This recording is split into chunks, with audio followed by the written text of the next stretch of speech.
The rain came down like cold knives from the sky. Jay stood near the door of his small cabin, staring out into the storm.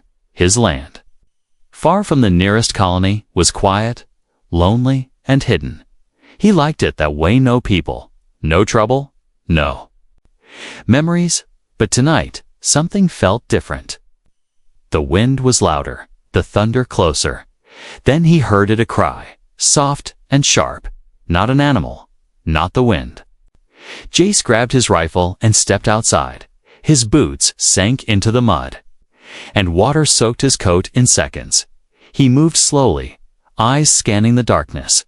The cry came again, closer this time. He reached the edge of the field and saw something or someone move. A shadow stumbled through the tall grass, falling, then crawling. Lightning lit up the sky. And for a second, Jace saw her. She was tall, armored, but her armor was broken and bleeding. In her arms, she held a small bundle. The cry came again from the bundle, not the warrior. Jace ran forward, rifle still ready. The figure turned, weak, and dropped to her knees. "Please," she whispered, her voice shaking, her eyes silver with fear and pain locked onto his. "Don't let them take her, my daughter. Please." Jace looked down. A small alien child, barely 3 or 4 years old, coughed and whimpered. Her skin was pale blue, and her tiny fingers clutched at her mother's armor. Jace lowered his weapon. "Who are you?" he asked. "No time," the woman gasped. "They're close. They'll kill us both." Thunder shook the sky again, and Jace's instincts screamed. He had to choose now. He reached down, grabbed the woman by her arm, and pulled her up. She was lighter than she looked, her strength nearly gone. He held the child in one arm and supported the mother with the other. They moved through the rain, back toward his cabin. Inside, Jace locked the door and drew the curtains. He laid the child on a blanket near the heater. The mother collapsed beside her, coughing blood. Jace threw more fuel into the heater. Warmth filled the room slowly. "Who are you?" he asked again. The woman looked up, her face pale but proud. "Tashara," she said, "Xanthari warrior." "Now fugitive?" Jace stared at her. Xanthari, the enemy in the last war. He had fought in that war. He had lost friends in that war. And now? One of them was in his cabin, bleeding on his floor, with a child that looked half human. "You're not here to hurt me?" he asked. Tashara shook her head. "My only mission now is to protect her," she said, placing her hand on the child's head. "She's all I have." The girl stirred and opened her eyes. They were deep green, like Jace's. She reached a hand toward him, weak but trusting. Jace felt something shift in his chest. A noise outside, low, hum, mechanical. Jace rushed to the window and saw it. A patrol drone flying low, scanning. His cabin was off-grid, hidden, but not invisible. "They found me," Tashara whispered. Her hand reached for a broken blaster at her side. Jace turned back, locked the door tighter, and checked his old security system. Some of it still worked, some didn't. "I can hide you," he said, "but if they knock, what do I say?" "Say nothing," she said, her voice calm but tired. "If they get in, you won't survive either." Jace looked at the child again. So small, so quiet, her breathing fast. She looked more human than alien. And yet Jace had never seen anyone like her. The drone passed, slowly, then disappeared into the night. Jace breathed again, but not fully. Tashara passed out from blood loss. Jace grabbed a medkit and started cleaning her wounds. He worked in silence, focused. His hands remembered what they had forgotten: how to help, how to heal. Years ago, he was a combat medic. Now, he was saving a wounded enemy. But she wasn't just an enemy anymore. She was a mother, and the child half of her. Half of someone like him, maybe even someone Jace once knew. He stayed awake all night, guarding the door. The rain kept falling, but inside, the heater glowed warm, in the soft light. The child slept peacefully for the first time, and Jace knew his quiet life was over. Something bigger had begun. Asterisk morning came slowly. With gray light seeping through the thick clouds, Jace stood at the window, staring at the muddy trail leading away from his cabin. The patrol drone had not returned, but that didn't mean they were safe. He turned his head when he heard the soft cough from the bed. Tashara was awake, her hand resting on the child's back. Her face was pale, her breathing weak, but her eyes were sharp again. Jace walked over, placed a cup of hot broth beside her, and sat down in the old chair nearby. For a moment, neither spoke. Then Tashara whispered, "Thank you." Jace nodded. "What's her name?" The child was still asleep, curled up in a blanket too big for her small frame. "She's called Lyra," Tashara said, her voice softening. "She's my daughter." Jace stared at the girl, then back at Tashara. "She's not fully Xanthari," he said, not asking, but knowing. "No," she replied. Her father was human. Jace leaned back, the wooden chair creaking under him. The war had ended 5 years ago. Xanthari were the enemy then, strange and fierce. But this woman didn't look like the enemy. Now she looked like a mother fighting to keep her child alive. Her father was a soldier. He asked. Tashara nodded slowly. His name was Morgan Rell. Jace blinked, recognizing the name. Morgan had fought beside him once, laughed with him in the trenches. He had died during a failed peace mission years ago. He was a good man. Jace said quietly. Tashara closed her eyes. He loved Lyra before she was even born. For a moment, the storm outside faded. Only silence remained, heavy and honest. Jace looked at Tashara's armor, battered, cut, and nearly useless now. He asked, "How long have you been running?" "Since the prison convoy was attacked," she said, 3 weeks ago. "They killed the other Xanthari, civilians, even children. I ran with Lyra through the forests, across frozen plains, hiding in caves, stealing scraps." Her voice cracked, and she held her daughter tighter. "She's sick," she added, "the cold. The hunger, it's getting worse." Jace got up and walked to his cabinet. He pulled out a small scanner from his old military kit. "I was a field medic," he said, kneeling beside Lyra. He carefully scanned her chest, eyes narrowing at the results. "She has a fever," he said, "and lung damage I can treat. Herb, I'll need more supplies." Tashara looked up, hope flickering behind tired eyes. "Anything," she said. "I'll do anything." Jay shook his head. "You rest, I'll go get what's needed. There's an old outpost nearby, abandoned now, but it may still have meds," as he packed a small bag. Tashara asked, "Why are you helping us?" Jace paused, staring at his boots. "I don't know," he admitted. "Maybe because your daughter reminds me of someone. Maybe because Morgan saved my life once." She didn't speak, but her eyes softened. "I won't forget this," she said quietly. "You shouldn't," Jace replied. But there was no anger in his voice. Just before he left, Tashara stopped him.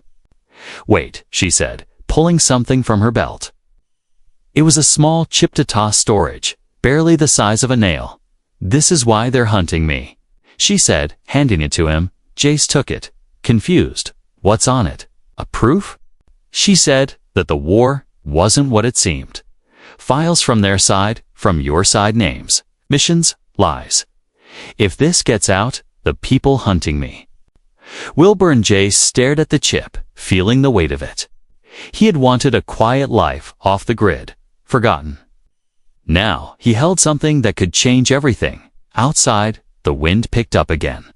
Jace turned to the door. "I'll be back before dark. Don't open for anyone else." Tashara nodded, already holding her blaster again, even with shaking hands. Jace stepped out into the cold wind and rain.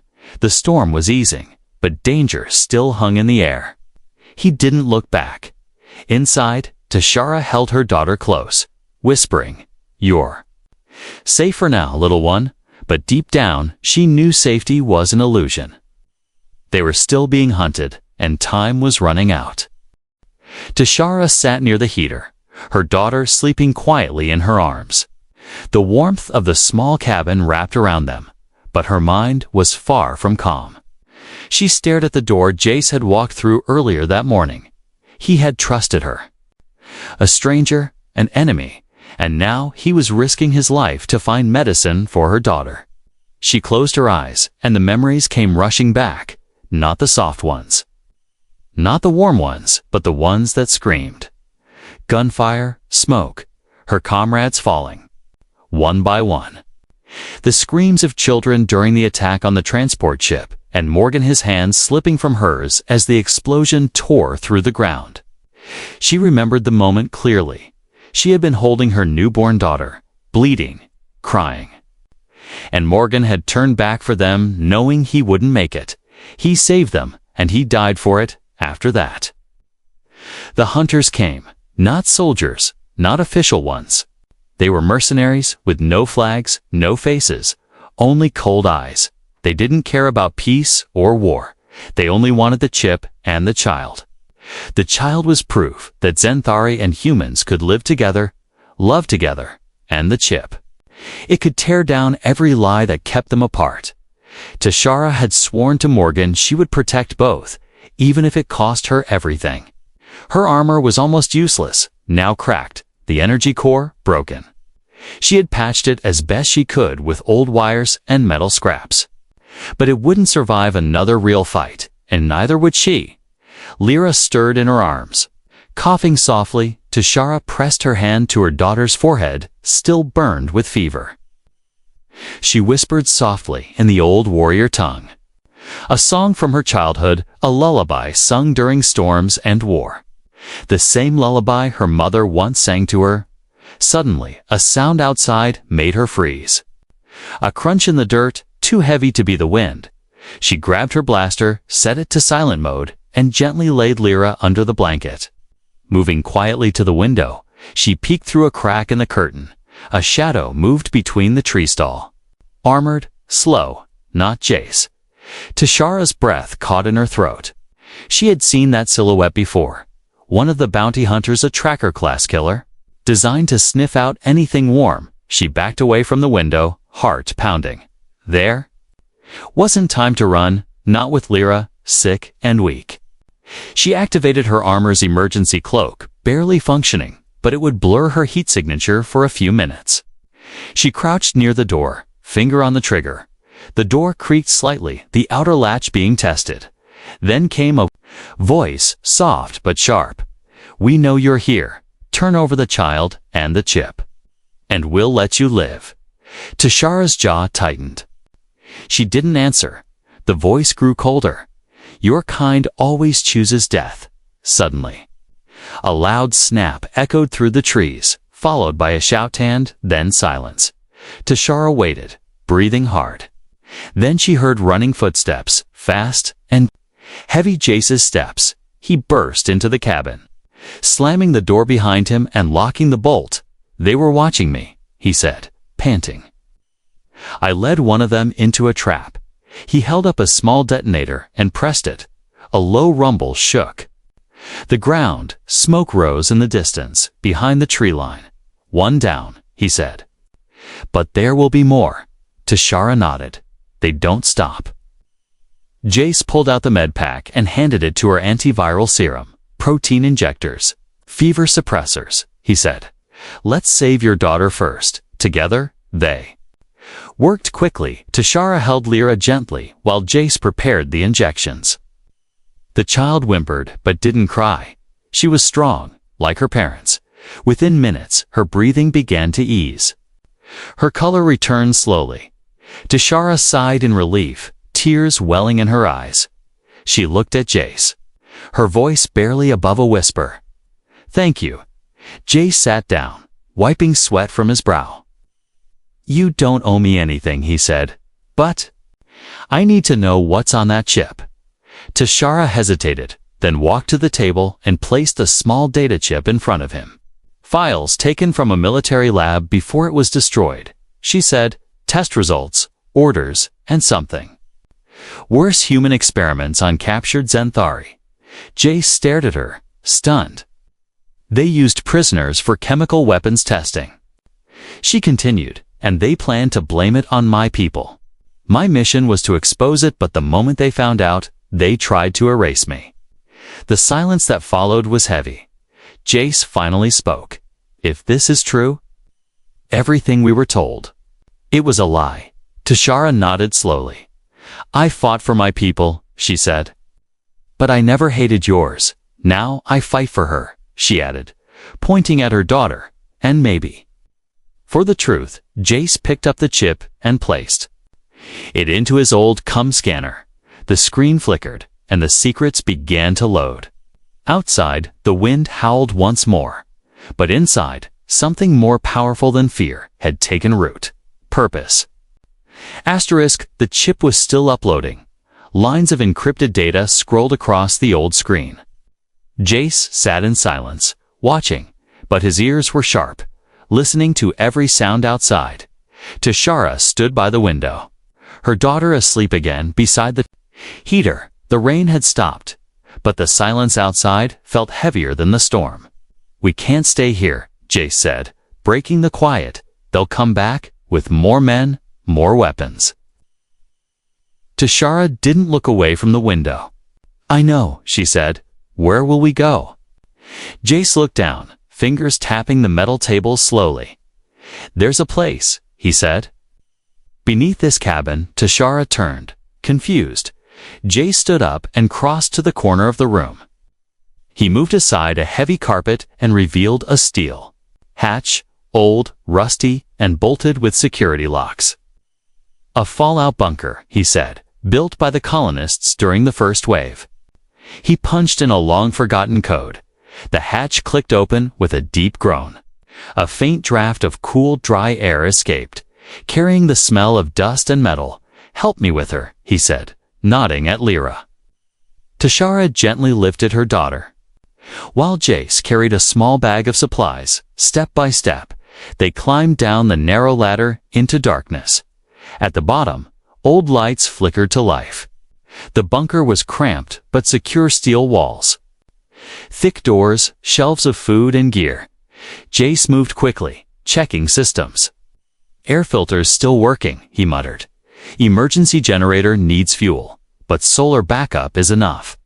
Tashara laid Lyra on an old cot and wrapped her in blankets. The child breathed easier now, her fever lowered, her face more peaceful. Tashara walked around the small space, her fingers brushing over metal panels and dusty boxes. This is old tech, she said, but strong. Jace nodded. It was meant to survive war. Funny how peace feels more dangerous than war these days. He added. He placed the chip into another terminal down there, more secure, harder to trace. The screen came to life again, this time with voice logs, files, and photos. He read aloud slowly. Test Group 07. Humans and Xanthari embryo compatibility. Operation Merge. He looked at Tashara, his voice low. They were trying to create hybrids. She didn't flinch. They wanted weapons, not families, she said. But we made life instead. Jace sat back, the weight of the truth hitting harder than expected. All those years of fighting. And this was the plan all along, he whispered. Suddenly, a loud ping echoed through the terminal. Warning, local signal detected. Jace cursed and shut it down fast. They're scanning for activity. They've narrowed the location. He said. Tashara tensed, grabbing her damaged blaster. If they find the hatch, they won't, Jace said, cutting her off. I set up jammers on the roof. Old tech, still functional, but they'll come closer. Search house to house, foot patrols. We need to hide this better, he said. Walking over to the ladder and sealing the hatch above, he reinforced it from below with 2 steel bars. Then moved to the far end of the bunker, opened another hatch, this one leading to an escape tunnel. Emergency exit, half a mile through the hill. He said, in case we need to run. Tashara walked to him slowly, her eyes locked on his. You've risked everything for us, she said. Jace shrugged. Someone has to do what's right. You didn't ask for this, she said, voice low. No. He replied, but your daughter. She reminds me what I once believed in. They stood in silence for a moment. Then a sudden knock echoed through the ground above them. A knock at the cabin door. 3 short taps, followed by silence. Then again, Jace held his breath. Tashara grabbed Lyra and pressed her close. The knock came a 3rd time. Then a voice. This is Patrol 12 of the Colonial Guard, it said, cold and firm. We detected unusual heat signals near this location. Jace moved to the hatch and pressed his ear to it. The patrol wasn't breaking in yet. They were waiting, testing, listening. Tashara whispered, they won't leave empty-handed. Jace turned and began activating the old bunker defense system. It wasn't much, just some gas vents and a shock grid at the entrance, but it might buy them time. He pulled 2 sidearms from a locker and handed one to Tashara, just in case, he said. She took it without a word. Above them, the sound of footsteps circling the cabin echoed through the floor. Then silence again. Time stretched long. Lyra let out a soft cry in her sleep. Both parents, human and alien, stood between her and the world. Neither of them knew if the night would bring safety or fire, but they both knew one thing. They would fight together, and this bunker would not fall without resistance. The night outside was quiet. Too quiet. Jace lay awake on the cold bunker floor. Eyes open, ears sharp. Every tick of the old generator sounded louder in the silence. Tashara sat beside her daughter, gently stroking Lyra's hair. The child slept peacefully, but her cough had returned, soft, dry, and slow. Tara whispered something in her own language. Words of protection, of strength. Jace didn't understand them, but he felt their meaning. She was a warrior, but also a mother, and right now, her heart carried both burdens. Jace checked his motion sensors again, still clear. No life forms above, no heat signals, but something felt off. Too still, too clean. He knew how mercenaries worked. If they couldn't flush you out, they waited. He stood, quietly, and walked toward the escape tunnel. He opened the steel latch and checked the pressure seal. It hadn't been disturbed. Still, he felt eyes watching. Not from outside, but from underground. Just then, a light flickered red on the wall monitor. Motion 10 meters outside the cabin. Someone's here, Jace whispered. Tashara was already holding her blaster. Her eyes alert. Then came the sound. Click, click, click. 3 metal rods dropped from the sky, thin, silent, glowing, faint blue EMP rods, before Jace could react. The lights died, the generator buzzed, and the bunker went dark. He pulled a flashlight from the wall and slammed the manual override. The red emergency lights flickered on, barely enough to see. He looked at Tashara, they're breaching. She nodded once. Then we fight. Lyra whimpered in her sleep, disturbed by the change. Tashara kissed her forehead, then gently moved her behind a steel panel. A secret nook Jace had shown her earlier, hidden and soundproof. The child didn't even wake as the door slid shut around her. Jace handed her a shock grenade. Use it if they get too close, he said. Stay behind me. Tashara looked at him, her voice steady. We stand side by side. The first blast came from above, directly over the hatch. Dust and sparks rained down as the ceiling shook. Another boom, closer now. Then came the sound of metal grinding. They were using plasma cutters. Jace aimed his weapon at the hatch. Counting seconds, Tashara crouched low, covering the left side. Her blaster hummed weakly, still damaged, but it would fire once, maybe twice.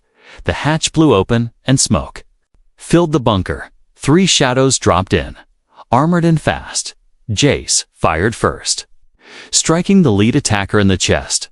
The second dove behind a crate, returning fire with precision. Tashara rolled forward, firing her single blast. It hit the Third soldier in the leg, spinning him down with a scream. But then her blaster died. She grabbed a metal pipe from the ground and lunged. Jace covered her, shooting twice more, striking the enemy's weapon arm. Tashara slammed into the crate. Knocking the second attacker down, with raw strength, she drove the pipe into his armors. Neck joints, sparks flew, his body went limp, breathing hard. She turned just as Jace tackled the last one. They hit the floor, struggling, fists flying. The soldier pulled a knife, slashing Jace's shoulder. Jace growled, ignoring the pain, and smashed his head into the man's helmet. The glass cracked one. More punch shattered it. And then, it was over. Silence returned, broken only by the hiss of cooling metal. Jace staggered back, gripping his bleeding arm. Tashara grabbed a cloth and pressed it to the wound. "You're lucky," she said. "He missed the artery." "You're welcome," he said, grinning through the pain. They dragged the bodies aside and checked for trackers. Each had one. Tashara destroyed them all with a short-range jammer. "They'll know their team went dark," she said, "which means we have very little time." Jace replied. Just then, Lyra cried out from the hidden nook. They rushed to her, opening the door. She was sitting up, breathing hard, her fever spiking again. Tashara lifted her gently, panic filling her chest. "She's burning," she said, her voice trembling. Jace opened the medpack and found the emergency serum. "Last one," he said, injecting it carefully. Lyra's body twitched, then relaxed. Her breathing slowed. Tashara held her close, tears falling silently. "She needs real care," she whispered. "Not just bandages and war meds," Jace nodded. "Then we leave." They both knew the bunker wouldn't hold another attack. And if the chip's data was as dangerous as they feared, they needed to reach someone who could expose it to the stars. He placed the chip in a small capsule and sealed it into Lyra's coat. "We protect her," he said. "At all costs." Tashara looked into his eyes, and for the first time, there was no wall between them. Not alien, not human, just to hearts bound by purpose. Above them, the night held its breath. But below, in the steel bunker, a family was forming in blood. In fire, in hope. The bunker was quiet now. 3 bodies lay cold near the broken hatch. Blood mixed with scorched metal and burned plastic. Jace sat on the floor, wrapping a thick bandage around his wounded shoulder. Tashara held Lyra close. Watching her daughter's chest rise and fall slowly, she was alive for now. But Tashara could see how pale her skin had become. The medicine had stopped the fever, but only just. Jace looked over, sweat dripping from his brow. "She needs better help than we can give," he said. Tashara nodded, silent. There was a moment of stillness between them. A moment where the war, the past, the danger faded. Only one thing mattered now. Lyra, her tiny body curled into her mother's chest. Trusting, innocent, unaware, Tashara swallowed hard and stood. "She'll never make it across the hills," she said. "Not with the wound, not in this condition." Jace stood up too, grim but calm. "There's an outpost," he said. "Far west. Beyond the ridge, it's old off-grid, forgotten by most." Tashara stared at him. "Will they help her?" Jace took a breath. "If the med bay's still working, yes. They won't ask questions. Not out there." "It's dangerous," she said, voice tight, too open, too exposed.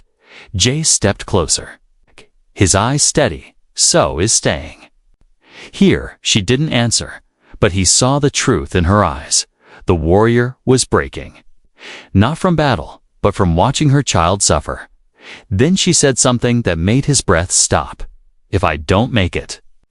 "Take her." Jace's mouth opened, stunned. "Don't say that," he said. "We're not there yet."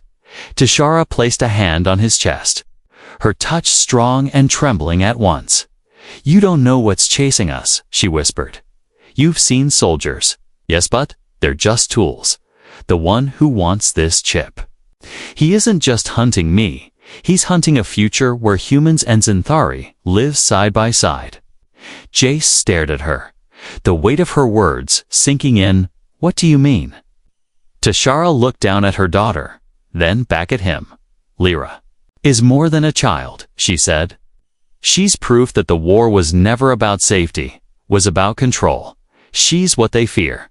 Silence filled the bunker again. Then Jace said quietly, "You really trust me to raise her?" Tashara gave a weak smile. "She already trusts you," she said. "And you've done more for us than any of my own kind." Jace ran a hand through his hair, feeling the weight press on his shoulders. He had wanted peace, solitude, a life without scars, but the universe had brought this child to his door, and now he couldn't walk away. "Then we do this together," he said, voice strong. "I'm not letting you die." He opened a crate and pulled out an old breathing mask. "These tunnels lead out the back," he said.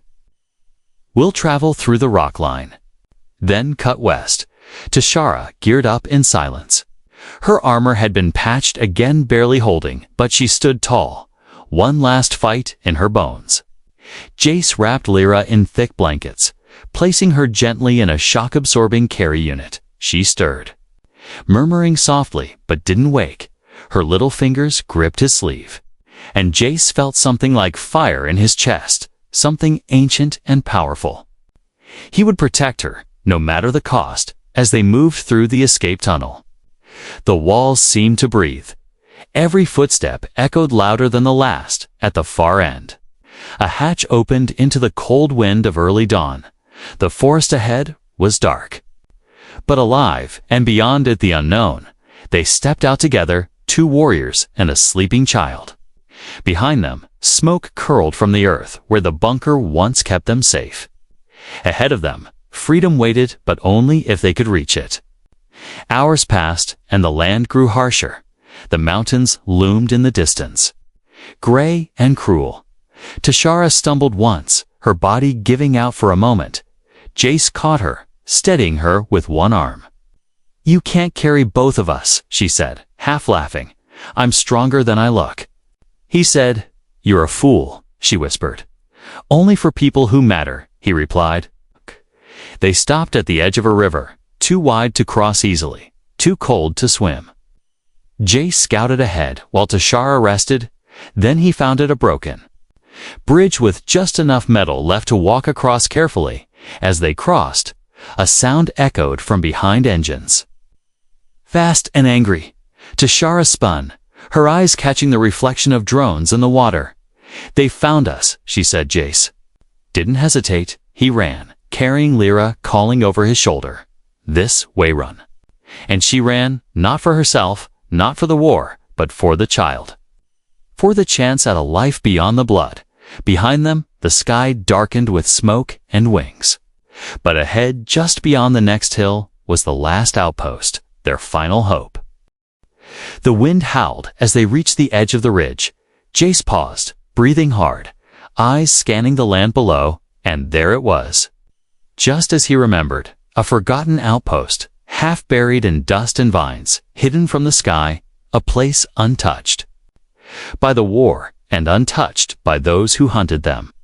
Tashara dropped to one knee behind him, gasping for breath. Her armor was cracked again, her body shaking. But her eyes never left the bundle in Jace's arms. Her daughter, Lyra, was barely conscious, her tiny face pale, her breathing weak. "We're almost there," Jace whispered. Tashara nodded, forcing herself to her feet again. Together, they hurried down the slope, slipping through overgrown trails. Each step was pain, each second filled with fear. But they moved like warriors, with purpose, with fire. The outpost doors were rusted shut. Jace pulled out an old access card, hoping it still worked. He slid it across the scanner, praying. A red light blinked, then green. The door groaned open, revealing darkness inside. They entered quickly, closing the door behind them. Inside, the silence was thick, broken only by Lyra's shallow breaths. Jace turned on the emergency, lights flickering. but working dust floated through the air like memories. But the medbay was still intact, untouched, waiting. Jace laid Lyra on the biobed. Attaching the wires with practiced hands, he moved like a man who had done this before, because he had. Once, long ago, before the war took everything, Tashara stood nearby, her fingers shaking, her body ready to collapse, but she didn't move from her daughter's side. The machine beeped, reading vitals, analyzing blood, scanning organs. Jace watched the screen, jaw tight, hands clenched. The machine flashed yellow critical condition, then flashed against treatment possible. He rushed to the wall cabinet and pulled out sealed vials. Synthetic blood, antiviral boosters, cell regenerators, rare, expensive. Forgotten by time, but here they waited like buried treasure. He began the treatment, carefully, injection by injection. The machine beeped steadily and slowly. Color returned to Lyra's face. Tashara fell to her knees beside the bed, eyes wet with silent tears. "She's responding," Jace said softly. Tashara looked at him, her voice cracking. "You saved her." "No," he said, placing a hand on her shoulder. "We did." Time passed, though they didn't count it. Hours, maybe. Or just moments held together by hope. Lyra finally opened her eyes. They were bright egg green and wide. She looked around, confused, and whispered one word. Mama. Tashara leaned in, kissing her forehead, holding her gently. "I'm here," she said, voice filled with warmth and relief. "You're safe now," Jace smiled, but his eyes were already on the next screen, the data chip he had. Loaded it into the outpost's long-range transmitter. The files were still there, still intact. Secrets powerful enough to bring down empires. Tashara stood beside him. "Lyra sleeping peacefully now. You're really going to send it?" she asked. Jace nodded. "The truth needs to be heard. But once we do this, there's no going back," she said. "I know," he replied. But there was never a way back. He pressed the button. A soft hum filled the room as the satellite dish above them powered on. The data streamed upward across the stars. To every resistance cell, every neutral planet, every reporter still brave enough to speak. And with it, hope. Hope that the lies would fall. Hope that the war would not be forgotten. Hope that families like theirs would no longer have to hide. Tashara turned toward Jace, her expression softer now. "What happens to us?" she asked. Jace looked at her, really looked. "We start over," he said, "not as soldier and fugitive, but as something new." She stepped closer, not with the stride of a warrior, but of someone letting down their shield for the first time in years. Lyra stirred and opened her eyes again. She reached toward Jace, whispering, "Papa." The word hit him like lightning. He knelt down, eyes wet, voice shaking. "I'm here, little one." Tashara didn't speak, but she didn't need to. She took Jace's hand. And together, they stood beside their daughter, a human, a Zenthari, and something in between. A family. The screen beeped, one last time, transmission complete. Outside, the first sun of the day rose over the hills, lighting the sky in gold. And below it, three souls walked out of the past and into a future. They would build together, one step at a time.